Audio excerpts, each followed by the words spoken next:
Greetings, inhabitants of the internet. Welcome to the second dose of my silly vlog, podcast, whatever it is, thing. You do not need to have seen the first one to understand this, but you may enjoy it all the same. And today I thought I would talk to you a little bit about a certain little game I've been playing called Fragile Allegiance. Yes, which is sort of an awkward name, so I like to call it Fraggle Rock for short. I first played it many, many years ago. I distinctly remember this. I found it in a used goods shop for a fiver, which was pretty good, but someone had put a sticker on the disc itself, which just struck me as the most hilariously ignorant thing to do. The only reason you would ever do that is if you have no idea how games work, or you were deliberately messing with the customer, which seems like a silly thing to do, annoying the people you're trying to sell things to. But then again, the various game companies seem to be very good at that these days. Ooh, controversy. But that's off topic. I want to talk about things which are good, and Fraggle Rock is certainly good. Yes, it's extremely old these days by PC gaming standards. What was it? I think it was released in '96 for DOS and ported to Windows 95, so right away there, that's quite a convoluted thing. And now, if you expect it to work on a modern PC, you're probably going to need DOSBox. I can't imagine any other way of doing it. I do not know these things in the slightest. I have no idea how DOSBox works. I followed a step-by-step guide to make it work, and now it lives, and that's all I care about. It doesn't even work perfectly, like some of the animations are kind of weird and sounds a bit fuzzy. It might have been like that the whole time and I never noticed before, but the point is it works, and I've played several hours of it today, and I've kind of got to a point where I'm kind of not quite stuck, but I'm not doing brilliantly either. I kind of attacked some blokes, and I was doing well, but then I got too cocky, and then they kind of kicked my ass a bit as well, so now we're kind of in a similarly stuck situation. But that's not the point. The point is I was playing Fraggle Rock, and it was fun. And it's kind of hard to explain why I like Fraggle Rock so much. When you first try and get into it, it seems really, well, I suppose I played it when how old must I have been? It might have been like 11 or something. So it would have been pretty overwhelming to me. I'd never played something that complex before. I think, like, the only other strategy thing I'd played to any degree beforehand was, Lego Rock Raiders, which not really a hardcore strategy thing there, is it? And Fraggle isn't even really that complicated once you get into it. There aren't many strategic options beyond. It's not like if you say Sins of a Solar Empire, which is another one I like. The figuring out which ships are good against which kinds of things is all part of learning to play that well, which is partly why I'm so terrible at it. But there isn't so much of that in Fraggle. You have ships, you have missiles, you have agents, and there are no like weaknesses. It's just about, if you have 50 battleships, you won the game, basically. There is no situation in which 50 battleships cannot win, unless you're playing a very big game, or if you're incredibly, incredibly bad. Yeah, but the whole point is you work for a mega corporation in the distant future, the late 25th century, called Tetracorp, and you are competing with alien-owned corporations to control asteroids and get their resources and get money and buy things in order to blow up other people with. And it isn't one of those games where you can there's no peaceful victory, and the closest thing to a peaceful victory is just not fighting. If you just become friends with everyone and sit there, nothing will happen. Okay, and eventually someone will decide they want to attack you, and they will. So there's no way to get a game over short of dying or finally attacking someone else. Your only option is to fight, basically, which has its charms. But I should probably point out my favourite strategy kind of game thing ever is Galactic Civilizations II, less awkwardly known as GalCiv II. There's a lot of shortening of names, have you noticed that? Yes. Why do all these games have such awkward long names and hard to market? Like Sins of a Solar Empire, that sounds cool. That's like, ooh, Empire, and it's been sinning on a solar level. So I was playing that, basically. But, and, there's a lot of. It can seem for a while like there's a lot of micromanagement, but really there isn't, because. I mean, there is, but you can hire these guys called supervisors who will, like, if you just stick them on an asteroid, they'll take care of most of the micromanagement. And you get to a point where if you have enough cash, you can just take over as many asteroids as you like. And so long as you just hire enough supervisors so they don't get stressed and leave and possibly blow something up as they're going, which is pretty annoying. They'll keep your asteroids happy and making money. And once every couple of months, a big thing comes around to hoover up your ore and pay you for it. So once you've reached that point, your only problem is trying to blow everyone else up before they can do the same thing to you. And it's fairly self-explanatory, 4X, strategy, malarkey. It's an RTS, I probably should have pointed that out, not turn-based. But, there's just something about it. I don't know what it is. It just has this... It feels so much like a product of the 90s, somehow. I don't know why. To me, it's just like one of the quintessential 90s games, somehow. It has these really awesome, like, full motion video sequences, which are just so dated, but awesome for it. Which is kind of why I was annoyed that they don't seem to be working properly for me on my rig, which is irritating, but there's probably a way to fix that. But I'm just happy to have got the game working at all, so I'm not going to mess around and possibly break it again. But that's that. But this made me wonder. The whole Fraggle thing. I have this strange love-hate relationship with just strategy games in general. Strategy 'em ups, or whatever you're supposed to call them. What is it? Because I have this thing where the early game, if I'm playing a match in Fraggle or something, the early sequences are always the most entertaining somehow, and then the later on it goes, the more tedious it gets. And it'll get tedious either because I'm rubbish, which is usually the case, or sometimes it's just because it just becomes a matter of, like in Fraggle, this annoys me so much. The enemy are incredibly hard to just get rid of, which sounds like a good thing, but if you blow up an asteroid they own and kill everything there, and then leave, within 5 minutes they'll set up something else there and you have to go blow it up again. So it's worth just leaving a small bunch of ships there just to stop them coming back. And something else is they always seem to pull masses of ships out of nowhere, just when you'll look at all the asteroids and you'll be like, yeah, I can take them, yeah. And then you'll attack them, and then while you've done that, they've just pulled a bunch of ships out of nowhere and just sent them off to some corner I never expected them to be able to. And again, this is probably all just me being rubbish, but yeah, I don't know. And I was wondering about this because I have a similar problem. Sins of a Solar Empire, I have the Trinity edition on Steam. It's rather lovely. Again, I'm completely rubbish at it. But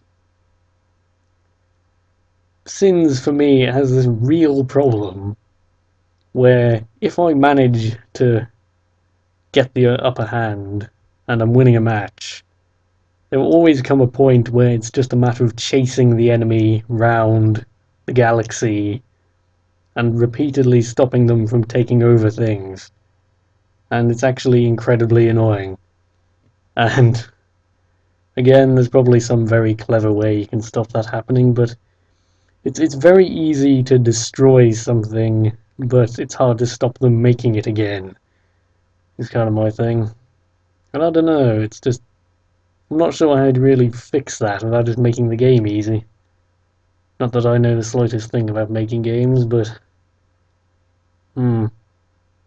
But yes, let's talk about GalCiv 2, because that is my most favoritist, my super duper. It is much more better than other things, if you ask me. What's it? GalCiv 2. Part of the beauty. When I play GalCiv 2, I actually tend to play like a pacifist kind of race. That's part of what I love about it is you can play it in like several ways. And what I like to do is there's this race called the Drath, and they have this ability you can unlock that lets them profit off other people's wars, and they're also really good diplomats and stuff. So what you can do is, if you become friends with most people, you can then pay them to go to war with someone you don't like, and while they're doing that, they're making money for you, which is just the best thing ever. So if you can, and if you're clever and a bit lucky, you can make one other race, the military powerhouse of the galaxy, and still your friend. And if you can get that balance right, it's possible to just have them go around and kill everyone else and make you loads of money, which you then use to pay them to kill the next person. And the only way this strategy can go wrong is if you get to a point where you have to have some sort of military force of your own, otherwise they can just turn around and go, you know what, it's been fun being paid to kill people, but I think I'm just going to kill you now. That seems like a good idea. Yeah, you're really rich after all these wars, so I'm just going to kill you and take your money. I'm like, this was not the plan, but that has happened. That has happened. That's part of why I love GalCiv 2, is things can just go so very badly wrong within an hour of after everything's been going so well. So, matches can be very unpredictable in that respect. But, at the same, that's kind of why I like Sins of the Solar Empire, the Trinity version thing, is it gives you a few more diplomacy options, and they're still not very. You're still expected to do a lot of fighting, but it's possible to get a peaceful victory if you're friends with everyone, which wasn't actually possible until they added the diplomacy thing. That's part of why I like GalCiv 2, is it's literal. I've done this. It is literally possible to win a match never killing anyone yourself. You can just sit in your corner of the galaxy, becoming friends and paying people to kill other people, and then win by doing that and being really good at trading and stuff. That's one of the key things. If you're trading with someone, they tend to like you somewhat.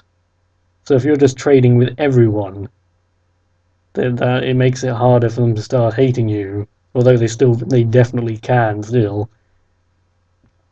But that's kind of an interesting situation. But sins. I should say. I should keep meaning to point this out. GalCiv 2 is turn-based, which I didn't think I'd like, but actually it turns out to be one of my favourite things about it, because you can just sit there and there's no time constraint. You're like, ooh, well, this is the situation. He's doing this, I'm doing this. What should I do? I know, I'll do this, and then next turn I'll do this. You can really plan ahead like that, and if something unexpected happens, you can still think it through. And a lot of RTSs kind of, they just put you on the spot and you have no time. Something like Homeworld, but you can at least pause. In Homeworld you can pause and give orders, so that's all right. But I've never come close to finishing Homeworld or the sequel. They're just too obscenely hard for me, which is really a shame because I like the story of Homeworld. It's quite cool, nifty. But sins. Talking about sins again. what is it? It's an RTS, but it's very slow paced. Like, if someone starts coming towards your planet, it can literally be like a minute before they get there. And you can also do the thing where you pause and give orders. So, you have plenty of time to, like, plan.